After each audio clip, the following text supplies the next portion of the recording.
Ok, vamos a continuar. Ya, lo voy a mandar a la Ingrid. No, aunque sea Vamos a compartir acá una pantalla. Ahora sí, te envío la Ingrid y estoy al tiro con ustedes.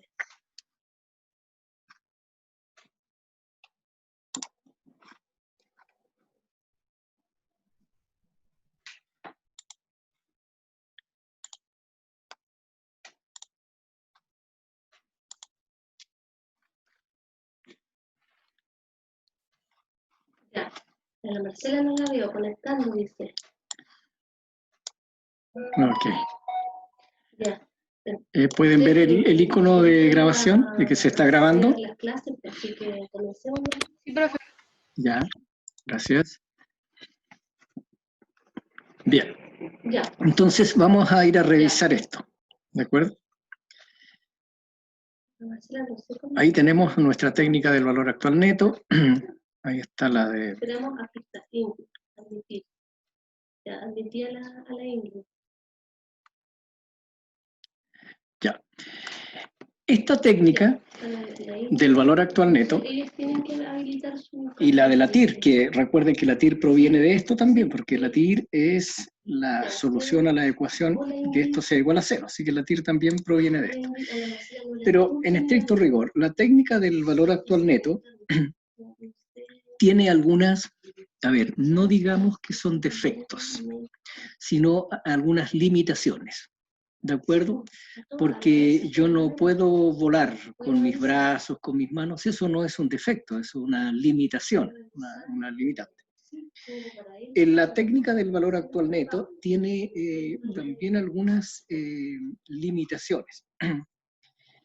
Y esas limitaciones, bueno, de una de ellas ya hemos hablado, ¿no?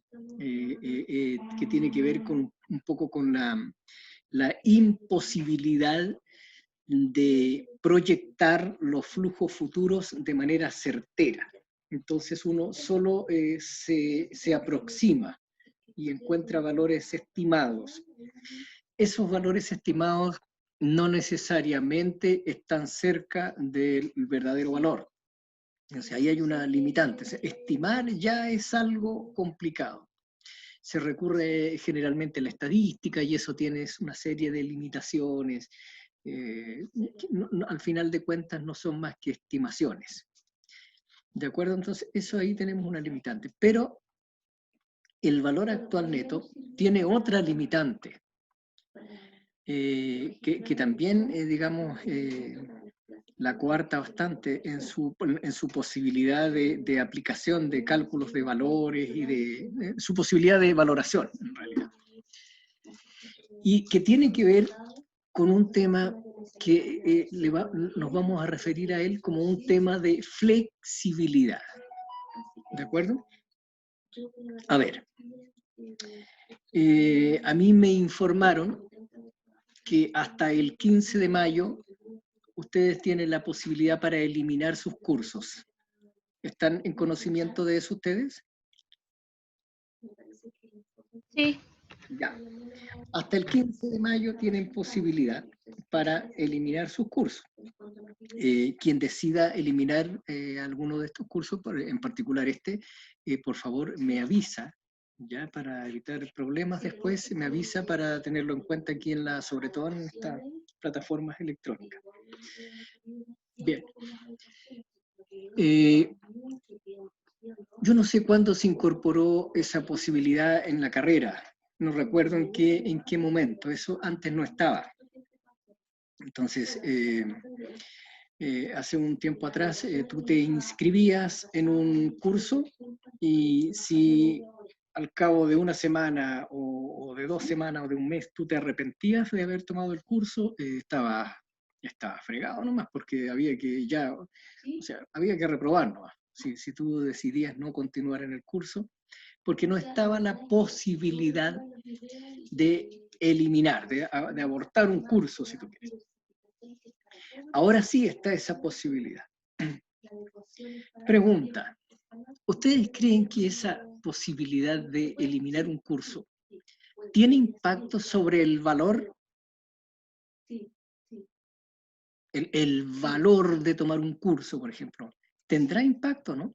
Eso les voy a pedir, sí, ustedes que tienen más contacto con los estudiantes. ¿Qué creen ustedes? No, también lo que le está costando más de lo que le cuesta a los otros. Ustedes me van a avisar ¿Creen que tenga algún impacto? Eso. A ver, dicho de otra manera, revisen bien si han comprendido su concepto de valor, ¿ya? Claro. Dicho de otra manera, claro. ¿Para ustedes les resulta más valorable que les den la posibilidad de eliminar un curso después de un mes de clase o que no les den esa posibilidad? ¿Qué encuentran ustedes que es más valorable desde la perspectiva del estudiante? O a la educadora que le toca. Hola. Que den la posibilidad. Que den la posibilidad. Entonces, con eso, con dar esa respuesta, Cintia, tú inmediatamente estás diciendo algo bien profundo. Ah, si dan esa posibilidad, y ahora vamos a empezar a emplear este término para referirnos a eso. Si existe esa flexibilidad, eso debiera estar incorporado en el valor, porque es más valorable. El hecho de que no sea flexible, es decir, cero posibilidades. Tú inscribes un curso y después no lo puedes eliminar si te arrepientes, ninguna posibilidad. O sea, quedas, si lo dejas votado, queda como reprobado nomás, pero no se puede eliminar. Bueno, eso tiene una repercusión en el valor, esa flexibilidad es bien percibida, por lo tanto tiene más valor. Entonces, alguien podría decir, a ver, imagina que eso sea por curso. Sí, yo creo que eso... O que eso de la flexibilidad lo decida el profesor. ¿Qué curso irías a tomar tú? El mismo curso A, que lo dicta el profesor 1, y en la otra sala, el mismo curso A lo dicta el profesor 2. En uno de ellos te dan la posibilidad de eliminar antes de un mes, y en el otro el profesor no da la posibilidad de eliminar. ¿En cuál lo tomarías tú? Obviamente que en el primero. Aún con la certeza de que tú no vas a eliminar el curso, el hecho de tener la posibilidad, el hecho de tener la opción, te aumenta el valor. ¿De acuerdo? El hecho de tener la opción te aumenta el valor. Eso es bastante relevante y tiene impacto sobre temas económicos. No sé si ustedes han pasado en alguna ocasión cerca de 2 o 3 restaurantes que están muy juntos. Cerca de 2 o 3 restaurantes que están muy juntos, tú has pasado por ahí y te das cuenta que en todos ellos hay 3 mesas ocupadas. No hay más comensales que eso. Tres grupos de personas almorzando, no sé, o cenando en cada uno y en circunstancias de que tienen 30, 40 mesas disponibles. Bueno, y si tú entras a comer ahí te das cuenta que es caro. Y tú dices, ¿cómo se sostienen esos negocios? Si tienen 40 mesas disponibles y solo hay 3 comensales ahí, ¿cómo se sostiene? Bueno, porque cobran caro por ese negocio. ¿Por qué la gente entra y paga tan caro por eso y en circunstancias de que podríamos eliminar todos los otros restaurantes y quedarnos solo con uno y aún así no ocuparíamos todas las mesas y nos cobrarían menos? Bueno, lo que pasa es que la gente está dispuesta a pagar esa cantidad más alta por el hecho de tener la opción de elegir. Ya, y eso se estudia en economía, se conoce con el nombre de competencia monopolística, o sea, tú tienes la posibilidad de elegir, ¿de acuerdo? Sí. Entonces, ¿qué queremos decir con esto? Que donde haya flexibilidad para elegir entre posibles opciones, eso aumenta el valor, aún sabiendo de que yo tengo claro mi opción. ¿De acuerdo? Pero aumenta el valor. ¿Por qué? Porque ya no te queda la sensación de que es por algo, por una imposición, sino es por una elección. Aunque tú la tengas claro, la posibilidad de elegir aumenta el valor.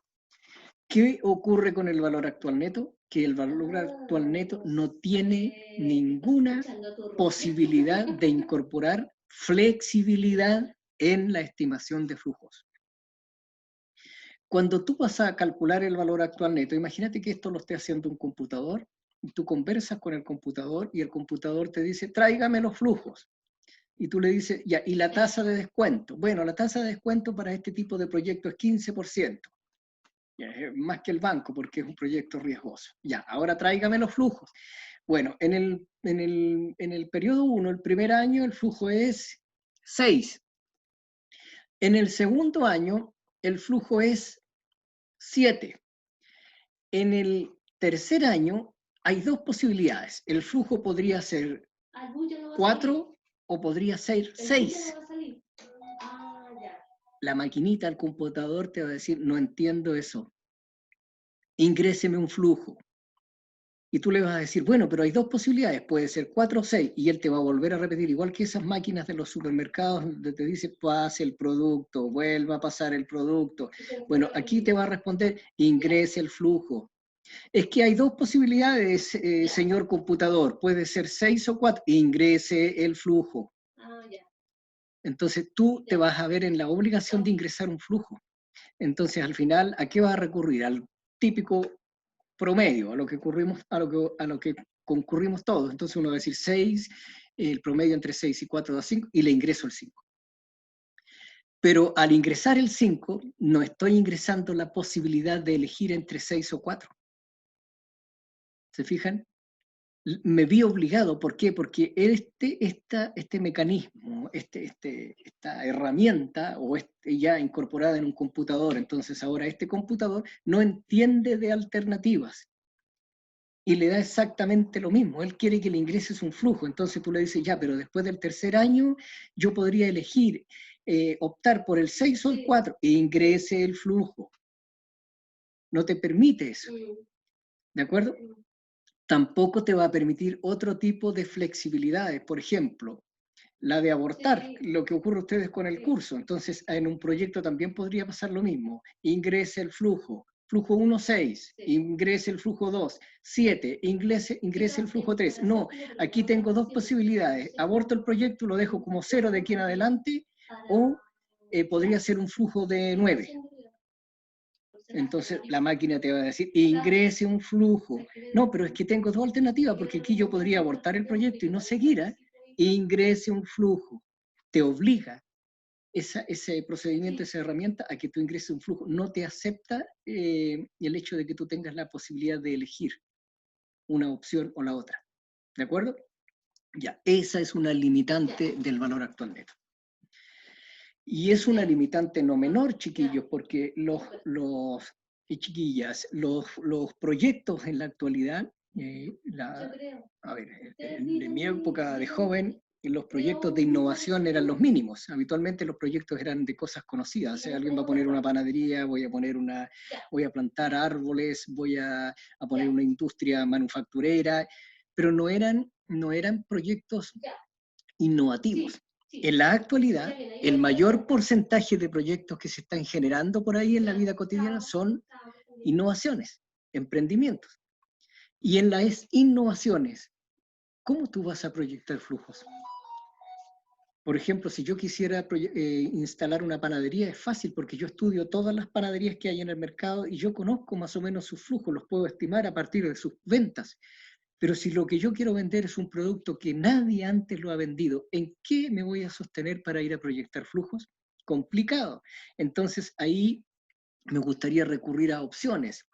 Me gustaría tener la flexibilidad suficiente como para elegir entre una opción o la otra y no hacer esa elección hoy día, sino después. ¿De acuerdo? Bueno, si el proyecto, digamos, pega después del tercer año, yo sigo, y si veo que no pegó, hasta ahí nomás aborto el proyecto y se terminó y me voy a investigar otra cosa. O también otra flexibilidad. Voy a partir con una cantidad muy limitada de clientes, les voy a atender a 3, y si veo que esta cosa está pegando, yo recién después me amplío, duplico la planta, compro otra máquina y atiendo a 6 más. Si eso no ocurre, yo no lo hago y sigo con estos 3. Esa es una elección. Eso el valor actual neto no te lo va a permitir. ¿De acuerdo? Bien, esa es una de las limitantes del valor actual neto y por ende del TIR también, de la TIR, porque la TIR, recuerden que se origina de esto.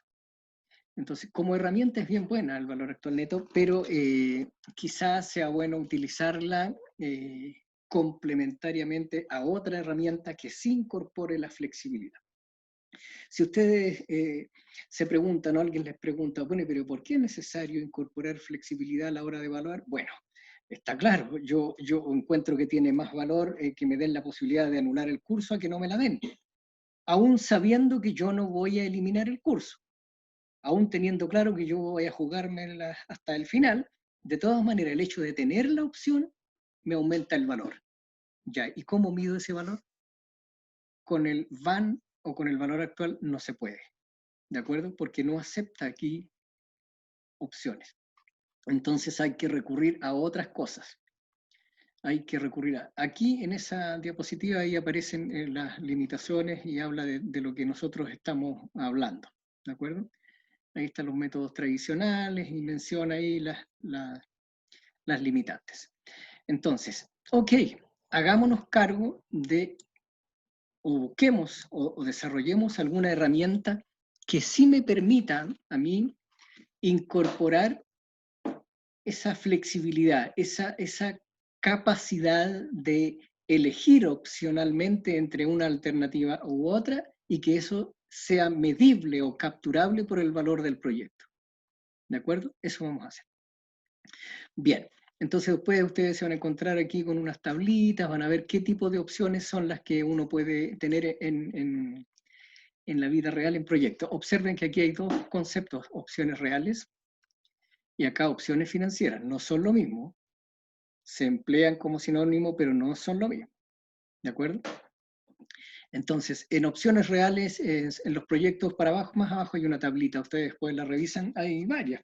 Está la opción de abortar el proyecto, la opción de expandirse, la opción de duplicar la planta, etc. Hay distintas opciones que uno puede digamos, incorporar y que nos gustaría capturarlas en la medida de valor, al medir valor. Ya, esas son las opciones reales. ¿Cómo lo vamos a hacer? Vamos a recurrir a lo siguiente. En el mercado financiero hay unos instrumentos financieros que se llaman opciones financieras y me permiten actuar en base a opciones, tal como dice la palabra. Y esas opciones financieras, hay herramientas para calcular su valor, que no es una herramienta tan simple como el valor actual neto. ¿De acuerdo? No es una herramienta como esa. ¿Por qué? Porque me da opciones. Yo podría en el futuro decidirme por una alternativa o por otra. Sigo, no sigo. Aumento, duplico la capacidad, no la duplico. Bueno, eso no lo captura, entonces no me va a servir. Pero sí hay herramientas sofisticadas para evaluar estas opciones financieras y que provienen de la teoría de procesos estocásticos, que no es simple, es una cuestión, no es trivial, hay unas formulitas por ahí está la fórmula, ya sea, con mirar esa diapositiva con la fórmula ya uno podría sentir dolor de cabeza, náuseas, pero en el fondo nosotros jamás vamos a ir a calcular con estas cosas. En estadística ustedes tienen que haber usado las tablas de distribución para hacer este tipo de cálculos, pero no va a ser lo que nosotros vamos a realizar en este curso. Solo vamos a comprender de qué trata eso, pero para que se hagan una idea, las opciones financieras se valoran con estas técnicas. Este es un modelo, el más utilizado es el modelo de Black and Scholes, hay otros que un modelo binomial, hay un montón de modelitos para valorar opciones financieras. ¿De acuerdo? Ya, entonces, pero a nosotros, estimadas alumnas y alumnos, lo que nos interesa no son en realidad las opciones financieras, nos interesan las opciones reales de proyectos. ¿Aborto este proyecto o no lo aborto? Eso, tengo esa alternativa. ¿Cómo incorporo eso en el cálculo del valor? Ya, eso es lo que nos interesa. Pero ¿qué vamos a hacer? Resulta que estas opciones financieras, que son instrumentos financieros, igual que las acciones, igual que los bonos, se transan en el mercado, pueden servirnos para modelar situaciones de la vida práctica de opciones reales, en algunos casos. sobre todo la posibilidad de abortar o no abortar un proyecto, se puede modelar como si fuese una opción financiera. Por eso es que nos van a interesar las opciones financieras. No nos van a interesar porque queremos ser expertos. De hecho, después más adelante ustedes tienen un curso de mercado de futuros, de opciones, de swaps, de todo ese tipo de instrumentos que se conocen con el nombre de activos derivados, tal como lo mencionábamos más arriba. Es una familia de instrumentos financieros, activos derivados. ¿Dónde lo puse por ahí? Métodos de activos derivados, ahí estaba, en esa página, esos son los enfoques. Dentro de esos activos derivados están las opciones financieras, pero también están los futuros, están los forwards, están los swaps, y hay otros modernos que son un poquito más sofisticados. Son instrumentos financieros que operan sobre dólar, sobre tasa de interés, operan sobre otro tipo de instrumentos que en general son commodities. A nosotros nos va a interesar uno en particular, que son las opciones financieras. No vamos a trabajar con futuros, swaps, ni nada de eso. Hay un curso que ustedes tienen más adelante donde desarrollan este tipo de instrumentos. Ahí sí les va a interesar. Por ahora a nosotros nos va a interesar solo las opciones financieras, ¿ya? Pero nos van a interesar en su capacidad para modelar situaciones de opciones reales. Eso es. Una vez que yo modelo una opción real como si fuese una opción financiera, yo le aplico la formulita que yo tengo por acá y voy a encontrar el valor de la opción financiera y por ende el valor de la opción real. Y ahí habré evaluado un proyecto capturando la flexibilidad. ¿De acuerdo?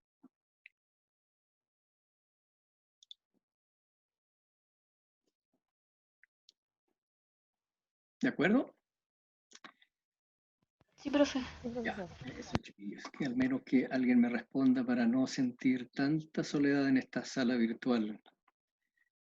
En opciones reales, enfoque. ¿De acuerdo? Entonces, no olviden, a nosotros lo que nos interesa son las opciones reales, opciones de abortar, opciones de ampliar la planta, etcétera. Por ahí en una listita están. Y para eso nos vamos a valer de las opciones financieras. ¿De acuerdo? Y esas opciones financieras me permiten modelar situaciones reales, opciones reales, como si fuesen opciones financieras, y una vez que las tengo modeladas, estoy del otro lado, porque le aplico nada más que esta técnica, que no es tan simple, tienen que contratar a alguien si quieren que les haga el cálculo, porque son muy, muy sofisticadas. Esto es como manejar un avión o un camión minero. Pero se puede, está la posibilidad, ¿de acuerdo?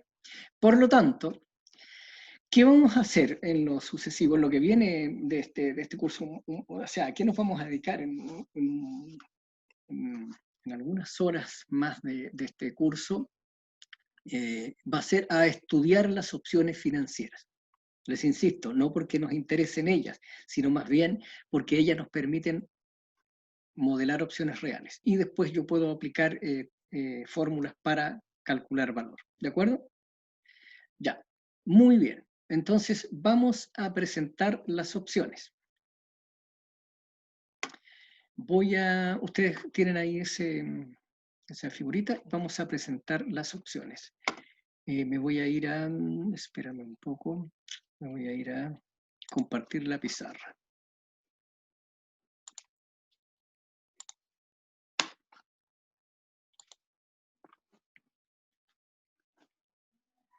Ya. Entonces, opción. Vamos a poner nada más, ya para no escribir la palabra completa, porque realmente me complica, se me acalambra la muñeca escribiendo o sea, dibujando acá con el mouse, pero lo estamos intentando. Opciones. Ya, ¿qué es una opción financiera? Opción financiera.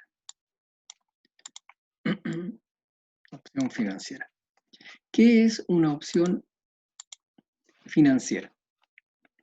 Está ahí descrito, si gusta ustedes lo pueden escribir, o si gustan, bueno, ustedes ya me imagino que se han dado cuenta que las clases están quedando grabadas ahí en, en nuestro espacio en U virtual, en la USACH. Están ahí las clases. Dice ahí contenido, clases, y ahí están todas. Ustedes la pueden revisar ahí. Una opción financiera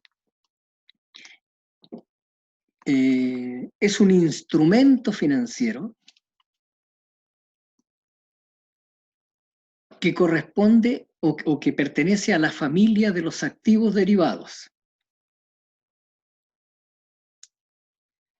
¿Por qué se le llama así a esa familia activos derivados? Porque los instrumentos que allí operan, en particular la opción financiera, requieren de un activo subyacente sobre el cual ellas pueden operar. De lo contrario, no tiene sentido. Es como este tonto virus que anda por ahí molestándonos. Él, si no encuentra las condiciones propicias para desarrollarse, no puede operar. Ese virus en el aire o parado ahí en un tronco de un árbol no es mucho lo que puede hacer. Necesita condiciones que esas se las otorga nuestro cuerpo y ahí él puede desarrollarse y hace estragos y produce mucha maldad y daño. Necesita las condiciones. Bueno, los activos derivados también. Un activo derivado es un instrumento que opera sobre otro. Necesita ese otro para poder operar. ¿De acuerdo? Por eso se llaman activos derivados. Esa es la familia. Y las opciones financieras son un caso particular de activos derivados. Las opciones financieras, entonces, son instrumentos financieros que actúan sobre un activo subyacente, es decir, sobre el cual ellos operan, que puede ser, en general, commodities. ¿Ya ustedes saben lo que es commodity? ¿Lo aprendieron en economía? ¿Commodities? ¿Sí? Sí, en transporte. En transporte, ya. Puede ser commodities. ¿De acuerdo?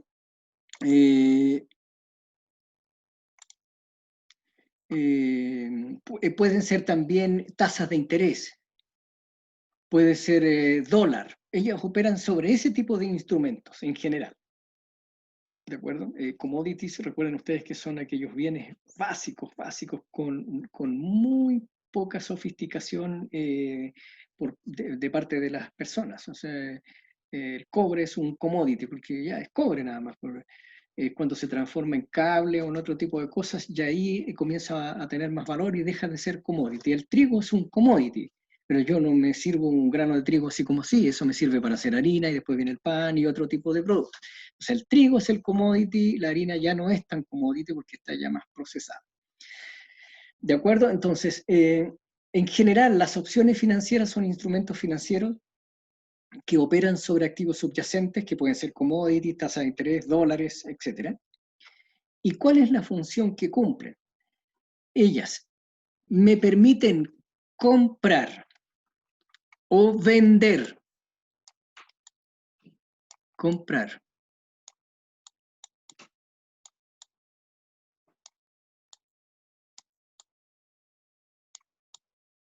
o vender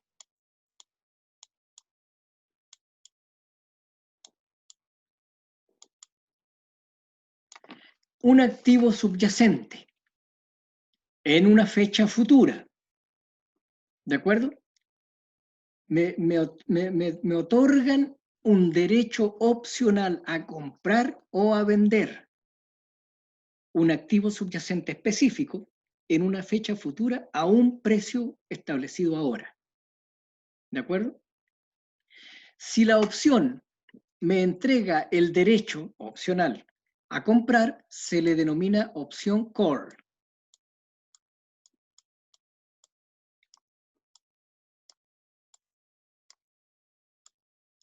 Si la opción me otorga el derecho opcional a vender el activo subyacente, se denominan opciones put.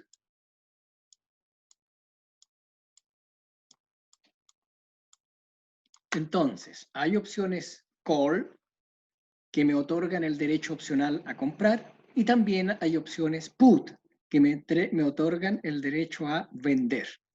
¿Qué cosa? El activo subyacente. ¿De acuerdo? Entonces, vamos acá a hacer, a ver, déjame ver si es que logro hacer esto. Debiese lograrlo. Aquí parece que tengo esta posibilidad. No sé si, a ver. Ahí.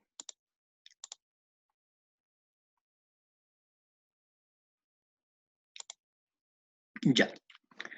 Entonces, opción call. Opción call. Entonces, ejemplo, ¿ya?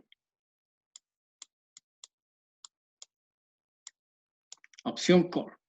Puntito, porque ahí, ya, opción call. La opción debe tener claramente especificado cuál es el producto sobre el cual ella va a actuar, cuál es el activo subyacente. Vamos a poner un ejemplo aquí, trigo. Pongo trigo porque ustedes como son del agro, debiera resultarles familiar. El trigo tiene distintas variedades, ¿verdad? ¿Alguien que me mencione alguna variedad de trigo, por favor? Ustedes saben mucho más que yo de esto.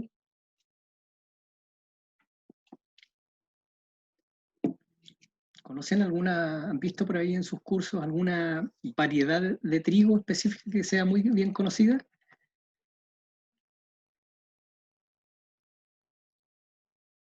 ¿No? Ya, entonces le vamos a llamar trigo de la variedad A, un trigo variedad A. ¿Ya? Yo tengo entendido que hay variedades de trigo ahí. Perfecto. También debe especificar cuánto. Entonces vamos a transar 1 tonelada. 1 tonelada. Eso debe quedar especificado en el documento, en la opción. 1 tonelada. ¿De acuerdo? ¿A qué precio? A ese le vamos a llamar precio de ejercicio. Habitualmente se denota con una K, en este caso, no es la misma K de costo de capital que veíamos anteriormente. K. ¿Ya? Y ese debe quedar especificado.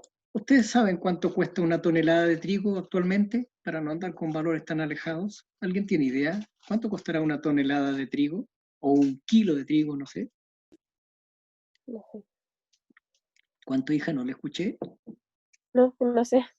Ah, no sabe, hija, ya, no importa. ¿Alguien sabe cuánto, para hacerlo un poquito más real este ejemplo, cuánto costará 1 kilo de trigo o 1 tonelada? ¿Unos 200 pesos costará el kilo? No sé, yo no sé. Ya, supongamos que vale 200.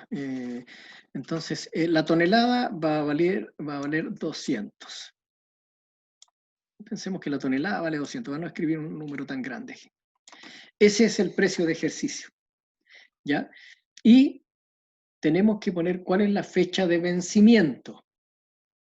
¿De acuerdo? ¿Cuál es la fecha de vencimiento? Habitualmente esto es para un mes más. Hoy día estamos a 11 de mayo, ¿verdad? En un mes más vamos a estar a 11 de junio.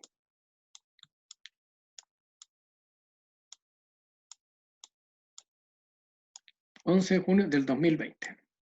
2020.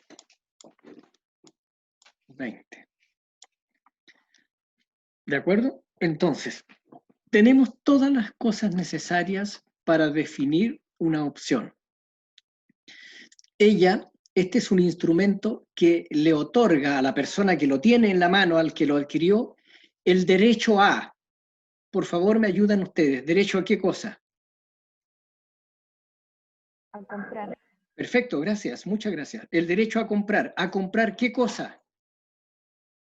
El activo subyacente, en este caso, trigo. Trigo, de la variedad A. ¿Cuánto? ¿Qué cantidad? 1 tonelada. 1 tonelada. ¿Y a qué precio esa tonelada completa? A 200. ¿Y en qué fecha? El 11 de junio del 2020. El 11 de junio. ¿De acuerdo? Ya. Entonces, aquí apareció el instrumento, pero tienen que aparecer los personajes.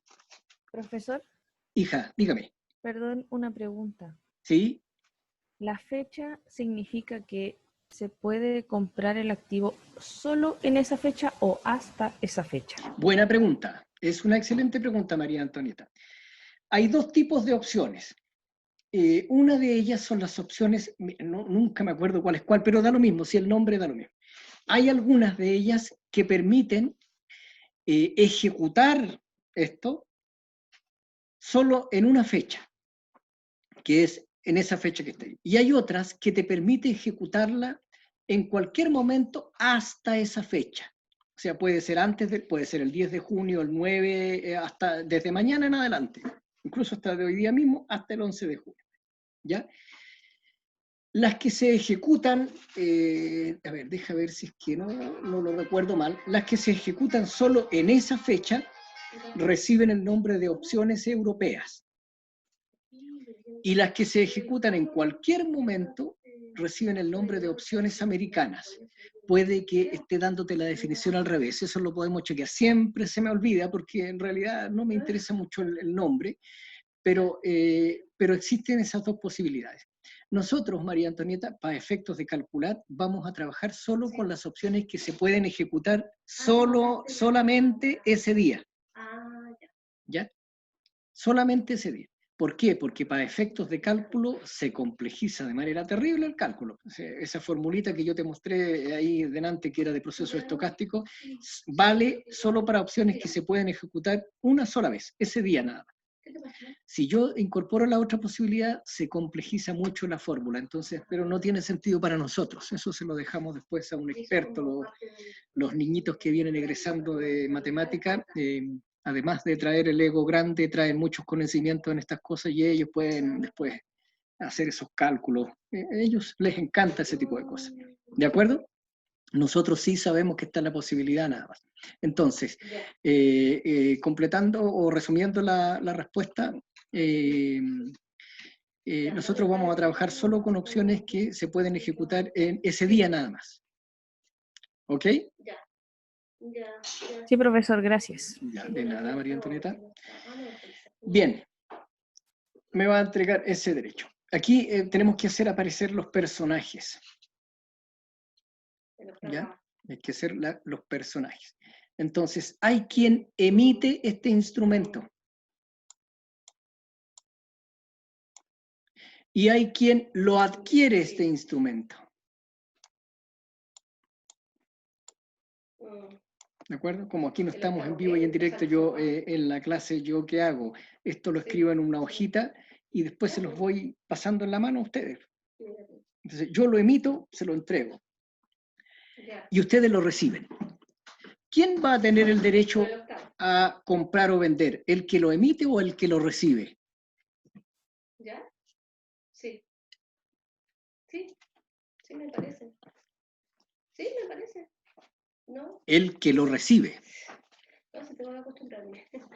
¿De acuerdo? Sí. ¿Quién es el que toma este instrumento, el que se hace acreedor de ese derecho? Si yo lo emito, yo estoy adquiriendo, si ustedes quieren, una responsabilidad. Y si se los paso a ustedes, ustedes adquieren un derecho y yo una responsabilidad. Si me ejecuta este documento, le voy a tener que responder. ¿Me entienden? Esto es muy similar, pero no es lo mismo. Mis queridas chiquillas y chiquillos, no es lo mismo, ¿eh? Es similar, solo se los menciono para que ustedes hagan, digamos, veamos la posibilidad de comprender mejor el concepto, pero no es lo mismo. Piensen ustedes en un seguro, se compran su primer auto, después se van a comprar su primer auto y le van a contratar un seguro. ¿Quién tiene la posibilidad de usar el seguro? ¿La compañía aseguradora o el que adquirió el seguro? ¿Quién lo adquiere? El que lo adquiere. ¿Y la compañía de seguros, cuál es su posición aquí? Solo tiene una responsabilidad, no tiene un derecho. ¿De acuerdo? ¿Y la compañía qué va a esperar? A si le ejecutan o no el seguro. Obviamente que a la compañía le conviene que no lo ejecuten, porque tú le pagaste y nunca lo ocupaste, genial, pero ella gana dinero. Te cobró lo que se conoce con el nombre de prima, te cobra la prima por el seguro, que alrededor son de alrededor de 400.000 pesos en el año, por un seguro para un auto común y corriente, y si tú nunca lo ocupaste, él se quedó con los 400.000 pesos, genial para él. Por lo tanto, la compañía de seguro emite este instrumento, obviamente que con la esperanza, con el deseo de que nunca se lo ejecute. Y ustedes lo compran, también con el deseo de no ejecutarlo. Lo ideal sería no darle nunca un golpe al automóvil. Pero en el caso de que el automóvil sufra algún desperfecto por un accidente o algo, ustedes van ahí a ejecutar el seguro. ¿De acuerdo? ¿Se dan cuenta que es opcional? Ya. En este caso es muy parecido. No es igual, porque el seguro opera de una manera un poco distinta a esto, pero es muy parecido. Entonces, está quien emite, voy a tratar de escribirlo acá, chiquillos, chiquillas. Quien emite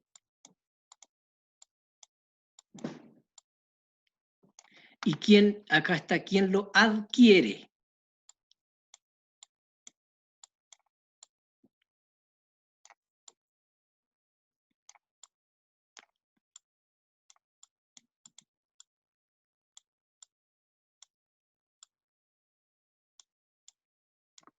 ¿De acuerdo? Aquí está quien lo emite y quien lo adquiere. Quien lo adquiere es quien tiene el derecho. Y este solo tiene que responder. ¿De acuerdo? Quien lo adquiere tiene el derecho. Y este está obligado a responder si se lo ejecutan. Entonces, en este caso, este viejo de aquí adquirió un derecho a comprar, porque es una col, trigo, en un mes más, 1 tonelada 200. Si después, una vez que llegó el 11 de junio, este decide ejecutarlo, este está obligado a venderle. ¿De acuerdo? Si no lo tiene en su bodega, va a tener que salir a comprar al mercado y va a tener que vendérselo a este. ¿De acuerdo? Entonces, este lo emite, obviamente que no lo regala, yo le puse lo emite, pero en el fondo este lo va a vender, este instrumento financiero, y este va a comprar este instrumento financiero. ¿De acuerdo? Yo contrato un seguro, es decir, compré un seguro, porque le estoy pagando una prima a la compañía de seguros. Yo compré un seguro. Entonces, la compañía de seguro emite el seguro, lo vende porque cobró, y este otro tipo lo compra, lo adquiere, lo emite, lo adquiere. ¿De acuerdo? Ya. Vamos a incorporar aquí un lenguaje financiero para que después, si ustedes se topan por ahí en alguna conversación con los ingenieros comerciales, los tipos que son expertos en estos mercados financieros, tengan el lenguaje para poder desenvolverse y conversar con ellos. En la jerga financiera, a quien emite, o a decir a quien vende, se dice que tomó una posición, no voy a escribir la palabra posición completa ya porque es complicado, una posición corta.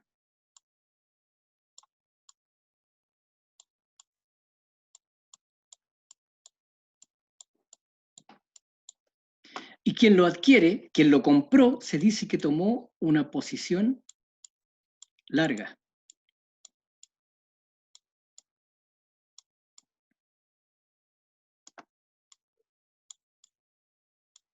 ¿Ya? Entonces, con eso nos evitamos después, para que ustedes no estén usando un lenguaje que estos tipos se van a dar cuenta que uno no maneja la situación. Entonces, alguien que no maneja va a decir, compré una opción de compra.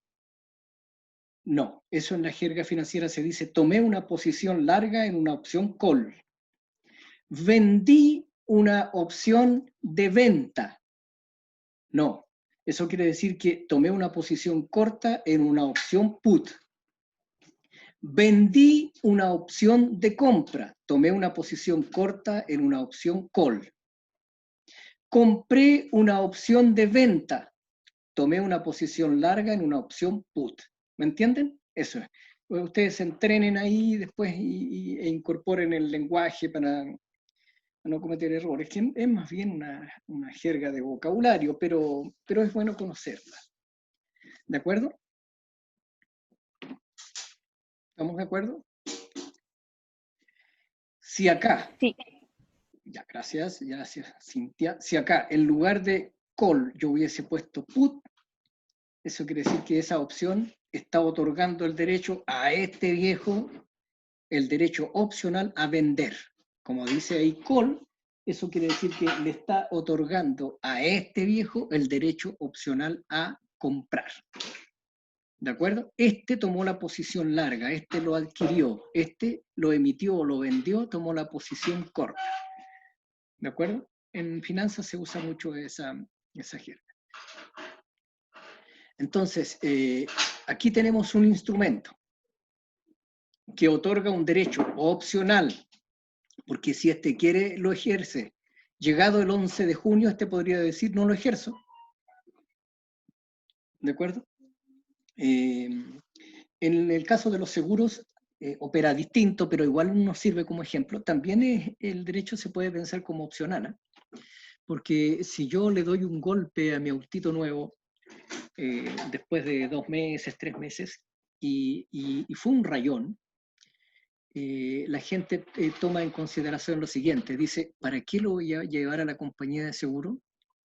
Allá me lo van a arreglar, lo va a pagar el seguro, pero cuando yo contrate el seguro el próximo año nuevamente, me van a subir la prima porque yo ya soy sujeto de riesgo, o sea, el viejo le pega topones al auto.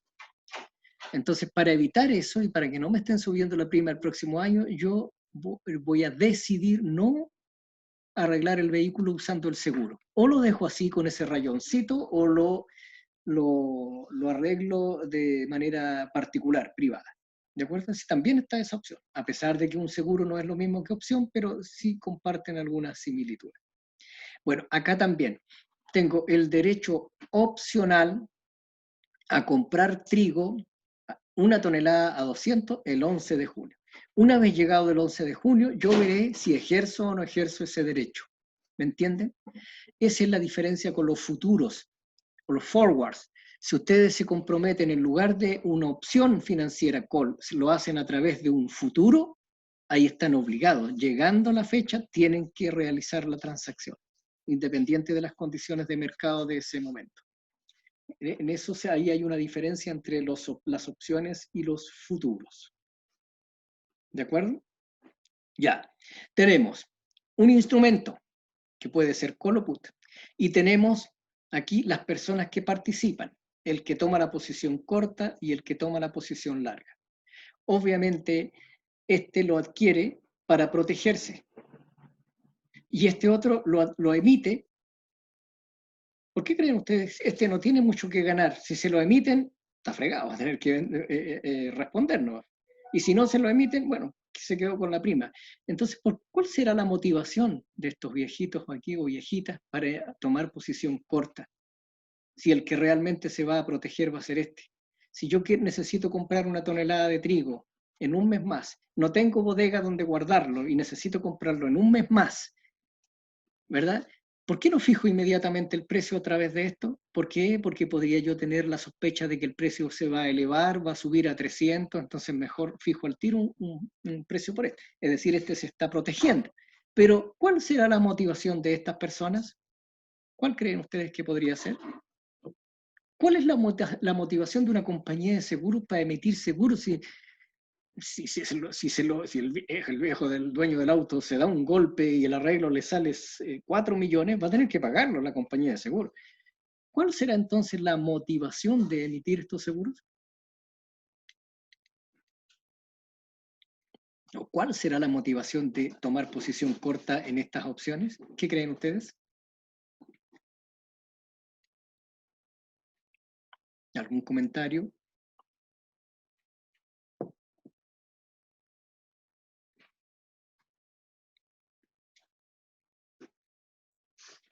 Ya, entonces yo quiero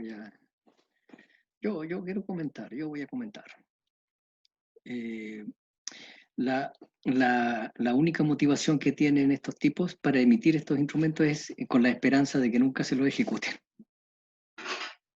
Igual que pasa con las compañías de seguro. Ojalá que nunca nos ejecuten un seguro, porque así nos quedamos con toda la prima. Entonces ellos apuestan al promedio, dicen, a ver, ellos deben tener sus cálculos. Las compañías de seguro dicen, a ver, de todos los asegurados de 100, un 20% choca. Y le tenemos que pagar. Pero el 80% no choca y nos quedamos con toda esa plata de esas primas y cubre además el costo de pagarle a los otros. Entonces para ellos es negocio. Entonces, pero lo hacen con la esperanza de que no se lo ejecuten. Además que las compañías de seguro se reaseguran. Entonces ella te asegura tu auto y ella se aseguró con otra compañía de seguro que está más arriba y la de más arriba, hacen como una especie de cascada de aseguramiento. Entonces, bueno, pero siempre con la esperanza de que no lo ejecuten. Acá pasa exactamente lo mismo. Yo voy a tomar una posición corta, es decir, emito una opción, puede ser call o put, con la esperanza de que nunca me la ejecuten y yo me quedo con la prima. ¿De acuerdo? Lo que yo cobré por este instrumento financiero. ¿De acuerdo? Y ¿cuál será la motivación que tiene para adquirir? Debiese ser para protegerse ante alzas. Se usa mucho esto para los dólares. O sea, si me va a llegar una mercadería del exterior, algo que yo importé y llega en un mes más, y en un mes más necesito dólares, pero no tengo ahora el dinero para comprar los dólares, los voy a tener que comprar justo cuando lleguen, pero ahí puede que el precio del dólar esté disparado, entonces yo me voy a proteger contratando o tomando posiciones largas en opciones call sobre dólar, y después con esta opción voy al mercado y compro los dólares. ¿De acuerdo? Entonces debe ser un afán de protección. Les cuento, estoy a modo de detalle para que ustedes lo tengan ahí siempre en su bagaje cultural, estos instrumentos también se pueden adquirir para especular, pero no es recomendable. Uno puede especular. A ver, ¿qué es especular? Cuando yo me dedico a la compra y venta de automóviles. Entonces tú me dices, profesor, mire, tengo mi autito y se lo vendo en 1 millón de pesos. Entonces yo digo, no, yo le cambio una ampolleta que tiene quemada y lo vendo en 1.300.000. Y habré ganado 200 menos lo que me costó la ampolletita, que son 1.000 pesos, entonces habré ganado mucho dinero. Eso es especular, porque yo no sé si voy a poder venderlo en ese precio. ¿De acuerdo? Se puede especular directamente con trigo. Entonces yo compro trigo, aquí lo compro y al minuto después lo vendo a este otro lado obteniendo una ganancia, cobrando ahí un precio un poquito más alto. Pero ese es especular porque podría terminar vendiéndolo a un precio más bajo. Ya. Especular con estos instrumentos, con las opciones, se los digo, 1000 veces más peligroso, más riesgoso, que especular directamente con el trigo. Especular con opciones sobre dólar es 1000 veces más riesgoso y más peligroso que especular directamente con el dólar. Por lo tanto, no se recomienda especular con estos instrumentos financieros. ¿De acuerdo? Alguien, si lo usa, debiese usarlo básicamente para protección nada más, para protegerse ante alzas de precios, pero no para especular.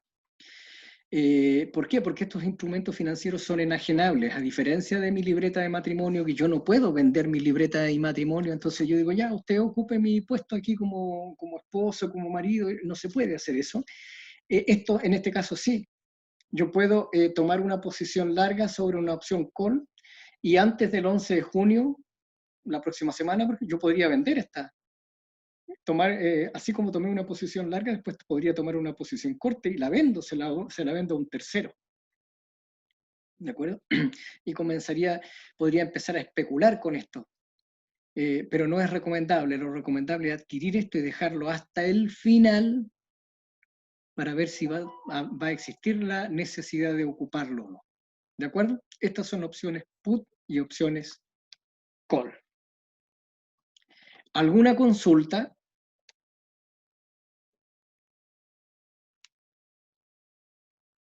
Yo no, por lo menos. Ya. Ok, estos son los instrumentos. Entonces, ¿qué vamos a hacer después? Vamos a hacer lo siguiente. Este instrumento lo vamos a valorar. Vamos a calcular el valor del instrumento, no el valor del trigo. Vamos a calcular el valor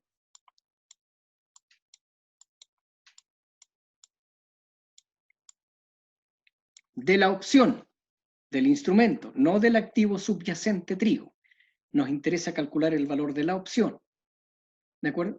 Con el VAN, con el valor actual o con el valor actual neto, no podemos. ¿Por qué? Porque el valor actual neto no me permite incorporar esta flexibilidad.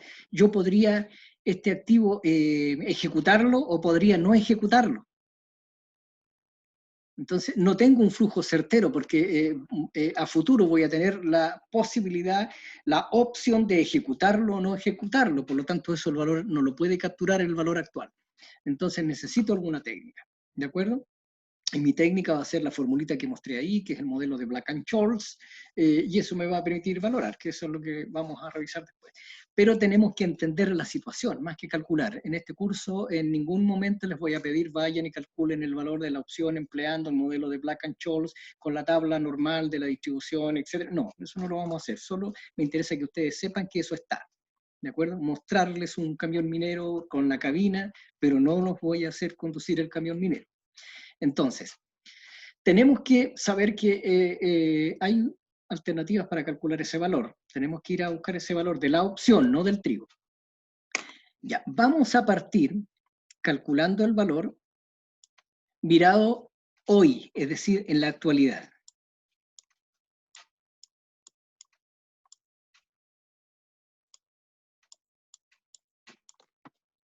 No, perdón, me equivoqué. Perdón, chiquillos. Espérenme, voy a borrar esto aquí. Sino, al contrario, esa es la más difícil.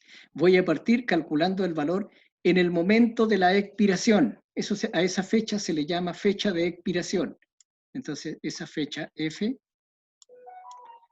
fecha de expiración, cuando expira el instrumento, ¿verdad? Que es el único momento en el cual se puede ejecutar, que es una opción europea.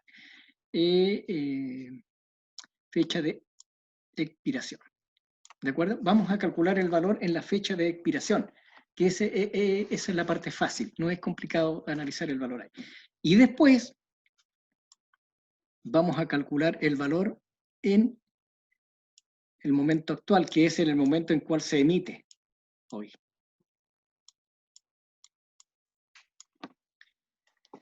¿De acuerdo?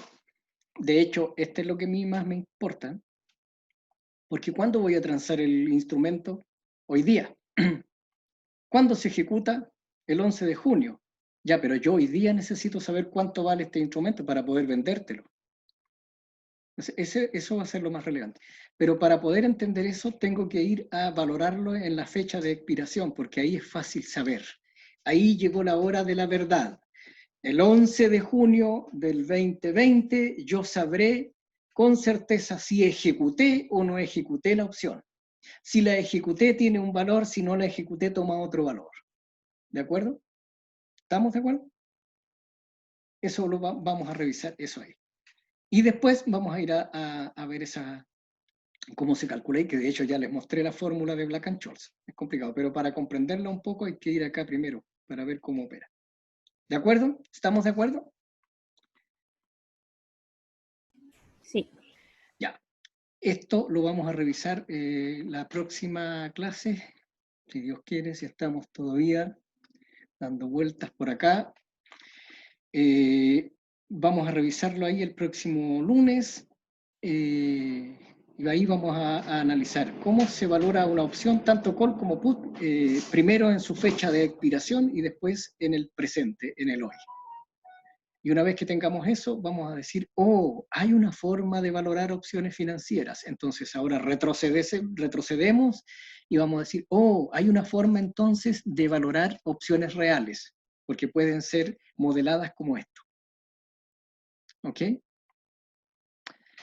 Ya, ¿alguna consulta? ¿Alguna duda? ¿Sugerencia? De mi parte no, profesor. Ya, hija. Ok. Entonces, nos estaríamos viendo, u oyendo, mejor dicho, el próximo lunes. ¿De acuerdo? yo creo que ya por ahí, a principios de junio, mediados de junio, la universidad va a decidir, va a cortar ya definitivamente y va a decidir si vamos a volver a las aulas o vamos a terminar el semestre con este sistema. Y ahí ya vamos a tener que empezar a proyectarnos cómo vamos a hacer pruebitas y ese tipo de cosas. ¿Ya? Alternativas hay.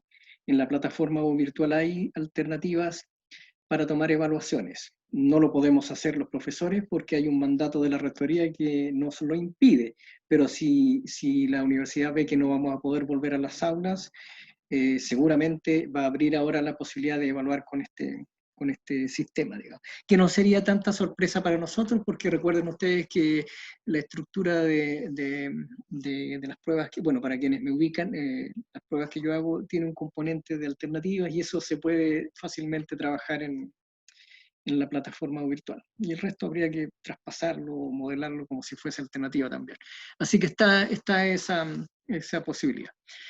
¿De acuerdo? Entonces, nos vemos, o nos oímos, perdón, el próximo lunes, si Dios quiere. Vayan leyendo, revisen ahí el documentito. Esta clase queda guardada, yo la voy a subir. No sé si alcance hoy día, si no mañana, pero las clases anteriores ya están ahí en la plataforma.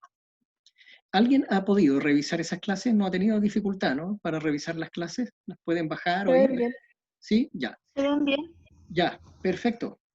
Ya pues, nos vemos. Que les vaya muy bien. Cuídense, no se descuiden. Sigan cuidándose mucho, porque la situación igual está complicada. Un abrazo para todos. Hasta luego. Que estén bien. Chao. Igual, profe. Chao, profe, que esté bien. Igual. Profe, gracias. Chao.